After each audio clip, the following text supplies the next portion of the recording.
বিসমিল্লাহির রহমানির রহিম। আসসালামু আলাইকুম। শুভ সকাল। কেমন আছেন আমার প্রিয় বন্ধুরা?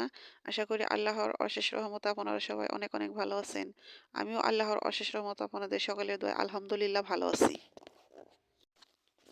তো কাছে দূরে দেশ বিদেশে যে যেখান থেকে আমার এই ভিডিওটা দেখতেছেন, আমার ভিডিওটার সাথে যুক্ত আছেন তাদের সবার প্রতি রইল আমার আন্তরিক ভালোবাসা ও শুভকামনা। তো বন্ধুরা, আজকে অনেক ছোট্ট একটা ভিডিও নিয়ে আপনাদের সামনে হাজির হয়েছি। তো আজকে ভিডিওটা করার তেমন একটা সময় পাইনি, কারণ অনেক কাজে ব্যস্ত ছিলাম, রান্না বান্না।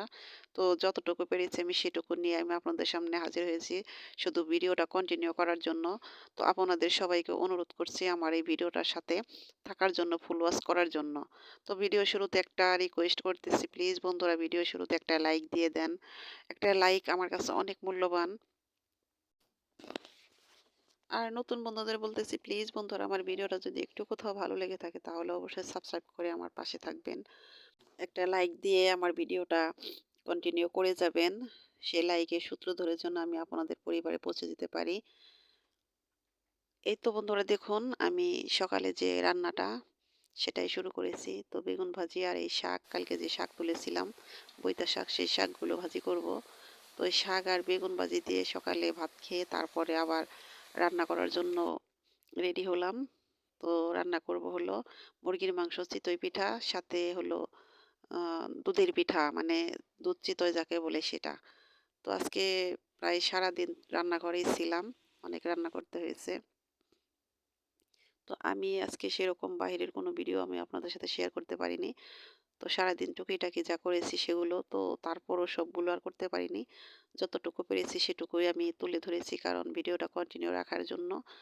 কারণ একদিন দেখা যায় যদি ভিডিও দেওয়া গ্যাপ দেওয়া যায় তাহলে তারপরের দিন কিন্তু আর কোনো বন্ধুদের খুঁজে পাওয়া যায় না। তো সে কারণেই তো আজকে আমি ভিডিও দেওয়ার কোনো মন মানসিকতা ছিল না। তারপরেও ভাবলাম যে দেখি যেটুকু আছে সেটুকু দিয়েই দেওয়া যায় কিনা। তো অনেক ছোট্ট একটা ভিডিও নিয়ে হাজির হয়েছি। ভিডিওটা তো প্রায় শেষের দিকে চলে এসেছে। টেনে টুনে দিয়েছে, তো রান্না বান্না তো আর ওভাবে দেওয়া যায় না। তো আমি রান্নার ভিডিও দেখা যায় প্রায় সময় টেনেই দেই, কারণ আমারই কাছে আমার বিরক্ত লাগে। তো আমি তো ওরকম পারফেক্ট রাঁধুনি না, সে কারণে অত ওভাবে প্রসেসিং করে রান্নাও করি না, ওভাবে আমি আপনার সাথে শেয়ারও করতে পারি না। আর অনেক প্রিয় আপুরা আছে এত সুন্দর করে যারা শুধু রান্নার ভিডিওগুলো দেন, সেগুলো দেখে মুগ্ধ হয়ে যায়, সেগুলোর কাছে আমার এই রান্না কিছুই না। তো সে কারণে ডিটেলস সবকিছু বলে আমি অতটা ওভাবে রান্না করি না।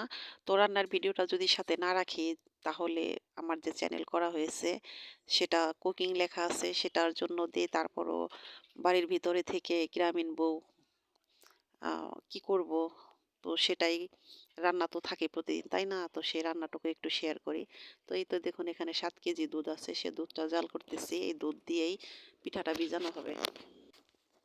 তো এখন আমি যে চিতই পিঠাটা করব সেই চাউলের গুঁড়িটা এখন আমি রেডি করব। তো তার জন্য আমি চাউলের গুঁড়ির মধ্যে নিয়েছি হলো একটু সয়াবিন আর হলো পরিমাণ মতো লবণ। তার মধ্যে দিয়েছি গরম পানি। তো শীতকালে কিন্তু চিতই পিঠাতে গরম পানিটা একটু বেশি দিতে হয়। তো অনেক গরম করে দিয়েছিলাম পানিটা। হাতে সয় না এরকম ভাব, মানে আ অনেক গরম। তো সেভাবে দিয়ে সুন্দর করে গুঁড়িটাকে আরকি মেখে নিয়েছি। অনেকক্ষণ ভরে ওটাকে ছেড়েছি হাত দিয়ে। তারপরে একটু, একটু পানি দিয়ে সুন্দর করে এই গোলাটা আমি রেডি করেছি। তো মাশাআল্লাহ পিঠাগুলো অনেক সুন্দর হয়েছে। তো এই তো দেখুন এই যে, সরা ওটার চারপাশে কিন্তু একটা গামছা দিয়ে দিয়েছি পানি দিয়ে ভিজিয়ে, যাতে ওইটার ভাপটা না বেড়েও যায়।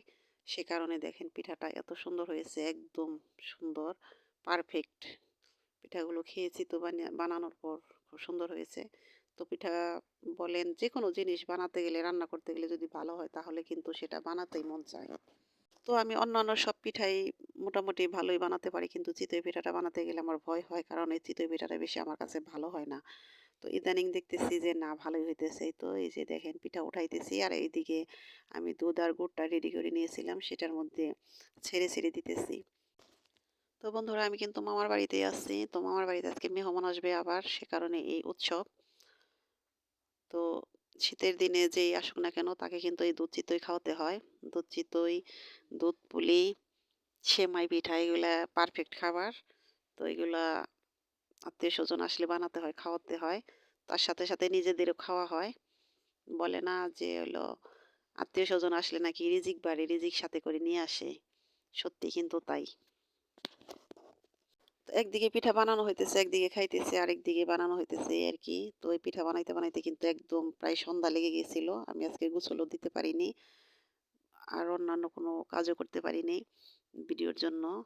তো ভিডিওর যেটুকু দেওয়া না চললেই নয় সেটুকুই দিয়ে দিলাম। তো আমার এই ভিডিওটা কেমন লাগলো অবশ্যই আমাকে কমেন্ট করে জানাবেন। আমার পিঠাগুলো কেমন হয়েছে সেটাও আমি আপনাদের কাছ থেকে জানতে চাই। আর বন্ধুরা আমার কথা ও কাজে হয়তো অনেক ভুল আছে। প্লিজ বন্ধুরা আমার ভুলগুলো ক্ষমা সুন্দর দৃষ্টিতে দেখবেন। আর আমার ভিডিওটা দেখতে থেকে যারা এই পর্যন্ত চলে এসেছেন যদি লাইক দিতে ভুলে যান মনে করে একটা লাইক দিয়ে দিবেন। আর নতুন বন্ধুদের বলতেছি প্লিজ বন্ধুরা আমার ভিডিওটা সাবস্ক্রাইব করে অবশ্যই আমার পাশে থাকবেন। তো আমার মতো কে চিতই পিঠা খেতে পছন্দ করেন অবশ্যই কমেন্ট করে জানাবেন। আর আমার পিঠাগুলো কেমন হয়েছে সেটাও আমি আপনাদের কাছ থেকে জানতে চাই। আর আমার কথা ও কাজে হয়তো অনেক ভুল আছে, সে ভুলগুলো প্লিজ ক্ষমা সুন্দর দৃষ্টিতে দেখবেন। আর আমারও আমার পরিবারের জন্য আপনারা সবাই দোয়া করবেন। আমিও আপনাদের সবার জন্য দোয়া করি। আপনারা সবাই ভালো থাকেন, সুস্থ থাকেন। আপনাদের শুভকামনায় আজকের মতো এখানেই বিদায় নিলাম। আল্লাহ হাফেজ। আসসালামু আলাইকুম।